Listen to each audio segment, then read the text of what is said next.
Hello, Sunny.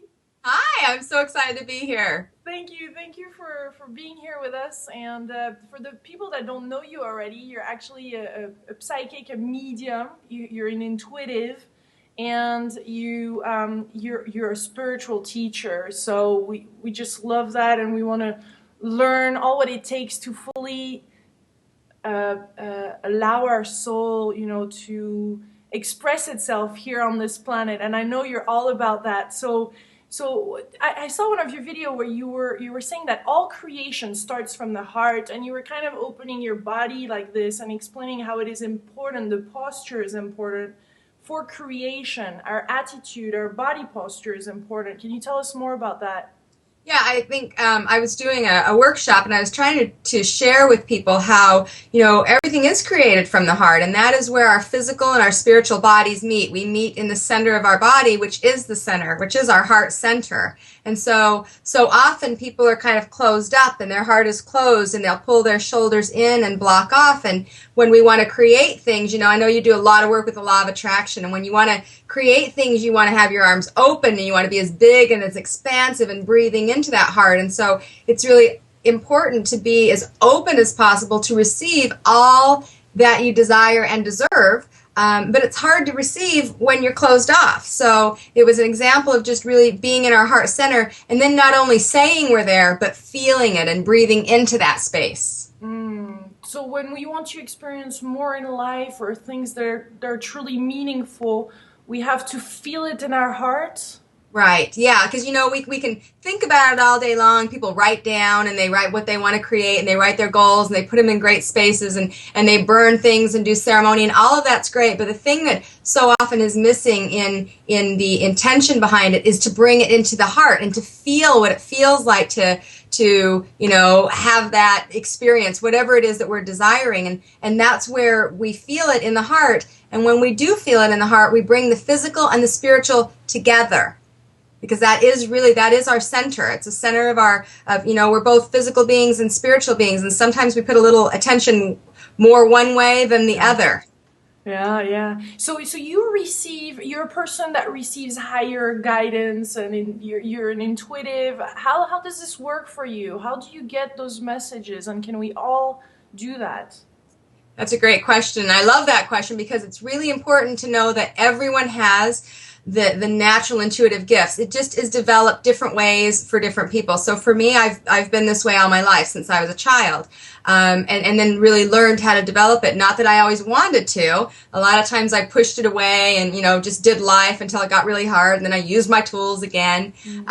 But intuition is something that for me, my strongest attribute is feeling. So I tend to feel experiences in my body. So I feel people's emotions. I feel people's physical pain. I feel what's taken place. I do a lot of mediumship work. So when somebody has passed, I usually can feel how they transitioned, maybe what was wrong with them before, their emotional state, things like that.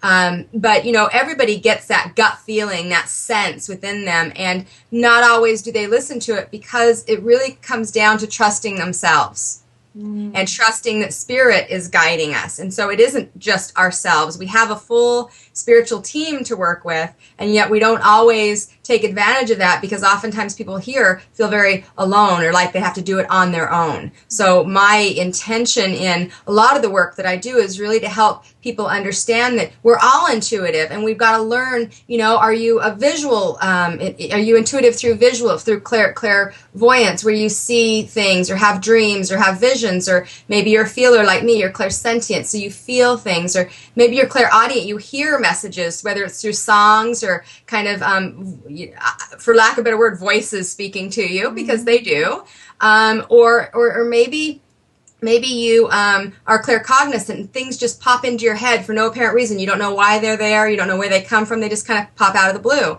And all of those ways are intuitive gifts, are connections to spirit, but people struggle to trust them, unfortunately. So my goal is to help people embrace it. I like that little pop-up thing, because not many intuitive speak about that. So it's great, because I never felt personally that I found really, I don't hear voices or see things, but I do have things that pop up all of a sudden. So that's part of Right.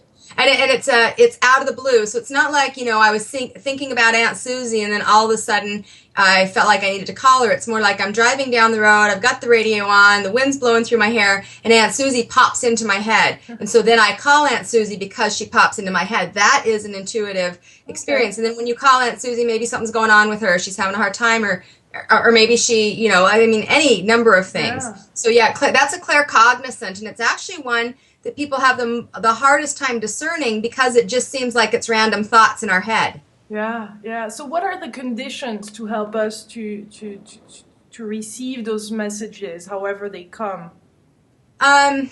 For me, meditation is just a huge part of my practice. So I tried for many years to develop my spiritual gifts and to develop my intuitive abilities, and especially when I started getting really serious about doing the mediumship work. And I work with police on finding missing persons and things like that. And I just really realized I have to really get grounded and focused and connected to my source before I'm doing any of that work. So meditation for me is an absolute. I think it's typically an absolute for most people, just not everybody wants to do it because it's hard to sit still and to be quiet and to, om or chant or whatever. But really, meditation is really just about being present. And there isn't a right or wrong way to do it. So if you're just present and you're just connecting and saying, okay, Spirit, I'm open to receive whatever guidance I need to have at this particular time, then that's all we need to do. It doesn't have to be this big drawn, long drawn out experience. And you were talking earlier about a team that we have. What does that team look like? Well, we have a team where there's spirit guides. We may have some deceased loved ones that are around us. We have the angelic realm. We may call in different deities or different spiritual teachers. Some people are connected to Jesus, some are to Buddha, some are to Kuan Yin, and so they might invoke their energy to be around them to help guide them through their life. And so that team are all of these guides and the angels and our loved ones that we want around, by the way, because not always do we want to hear from them? If they weren't, if they weren't real supportive in this life, chances are they're still working through some of those issues once they've transitioned. So that team is what really helps for us to, when we ask, and that's the important thing is, I teach a lot about communicating with our angels, and we have to ask for that help. And so when we ask, then they will give us signs and signals and intuitions and feelings and awarenesses that guide us down what could be an easier road if we choose to go that route. Sometimes we get a little stubborn on getting our ego, and then we go another way, which isn't right or wrong, just can be more challenging at times. So how can we connect with our angels? Do we have to be playful or just ask? Or I heard some people say you have to ask 3 times. How do you suggest? I don't think there's a specific amount of time, and they know. They're already here. So it's just asking is the opening the door. So, there's this law of free will, and basically the law of free will is, hey, the spirit realm can't come and intervene in your life unless you ask for that help. So once you ask, open the door, then they're there. And it doesn't matter if you think you've made bad choices or you've done bad things or wrong things or whatever. That spiritual support is unconditionally loving. So it's always there and always present for us. And so it's just remembering that we've got to ask for it and then allow. Allow, yeah, that's a big one. Yes, it is a big one. Because we don't want to let go. It's so important. Right. And a lot of times we also don't want to, we feel like we have to do it ourselves, so we don't want to take that guidance, or we don't want to receive. A huge issue that I see, and I'm sure you witness this and experience this in all of your interviews, is so many people have a hard time receiving. They want to give and give and give and give and do everything for everybody, but then when it comes to their turn, they don't want to fill up and they don't want to receive. And a lot of times it's the same thing when we're talking with the spirit world. We can ask and ask and ask, but then you've just got to open the door and allow it. It's much easier that way. Thank you for that reminder. And you're speaking a lot about unconditional love, aren't you? I am. I think it's so important, and I think it's something that most people in our physical realm, we really don't experience that very often. We say it, we talk about it, we say, oh, I love my kids unconditionally, or I love my husband unconditionally, but then if you really look at if they do their chores, keep their room clean, follow directions, don't use drugs, or if the husband, does what he's supposed to do, goes to work, makes a paycheck, comes home, doesn't see anybody on the side. Unconditional love is no conditions, without conditions. And what I've observed is that if we start to work on loving ourselves unconditionally and recognizing I had seen one of your interviews with Deb before, and I think that she does such a great, teaches so much about that shadow side. And when we start to embrace those aspects of us that feel dark or that we want to hide, and we unconditionally love all of us, then yes, we can go out and we can share it. But I don't believe you can love somebody else unconditionally if you're not loving yourself unconditionally. And it's rare to find people that really authentically can do that. But the spirit world, the angelic realm, and invoking them in and being able to feel that experience then does allow us to fill ourselves up and connect more with what that feeling is like. And then I think people are striving for that. They're striving to feel like they love themselves enough to be worthy of that unconditional love, whether it's from somebody physical or spiritual. And as I heard you say in one of your video, it's actually we're just worthy of that because we're here. Right. Yeah. It's that is we have that loving worthiness. It's innate. It is within us. We chose this physical body to bring our spirit to come into this physical body to learn and to experience and to bring joy and laugh and fun and play. And we all deserve it because we're here. Period. You don't have to do something. You don't have to be anything particular. You are worthy because you are. The end. Yeah, wow. So is there any little exercise we can do to develop our intuition on a daily basis? There's lots of them. When my kids were younger, one of the things that I would do with them. Younger? I do. Aww. I have a 20-year-old son. Oh, really? And a 12-year-old son. Yes. Oh my goodness. Yeah, and so they're spread out quite a bit. But when my boys were younger, one of the things that I used to do with them is just simple, easy things. There's just playful stuff. But I used to take colored pieces of paper and I'd put them in envelopes. All different colors. Put them in envelopes, and I'd hold them and I'd say, okay, what color is this? And not guessing. It's not about guessing. It's what does this color feel like? What color do you hear? What color do you see in your mind's eye? And when you practice that, it's like building a muscle. You have to do it consistently. So, or I'll have somebody put a bunch of different kinds of cards, whether they're playing cards or angel cards or tarot cards or pictures, in manila envelopes, and then have people sit with them and, okay, what does the card feel like? What words are on the card? What colors are on the card? What images are on the card? And those are great ways to just do little development, developing those intuitive muscles. But most importantly, it's really just asking for the guidance and paying attention to the signs. So often we're so involved in our head that we miss the signs that are right in front of us. We have the sense that we need to stop by our friend's house, but we don't because our head says, oh, well, she's busy, or she doesn't like me to just drop by, or whatever. And then when you get home, you've got a message from her saying, could you please come over? It's really just being present and trying really hard to stay in the moment. And that seems to be a challenge for so many people, staying in the moment. But when we stay in the moment, we can be present to the messages that Spirit is sending us. But when we're, in the future, we're way back in, 10 years ago, then whatever's in front of us, we can't see. Yeah. Wow. Would you have something to tell us, or maybe, I don't know, a message that you want us to hear? I think the television show that you're creating is so much about empowering people, and I love that message, and I think it's so important. And so many people are doing things in the physical realm to be empowering themselves. And the message that I want to share with everyone is it absolutely is important to take that action and to follow through and to do those things and to create goals and create a support system.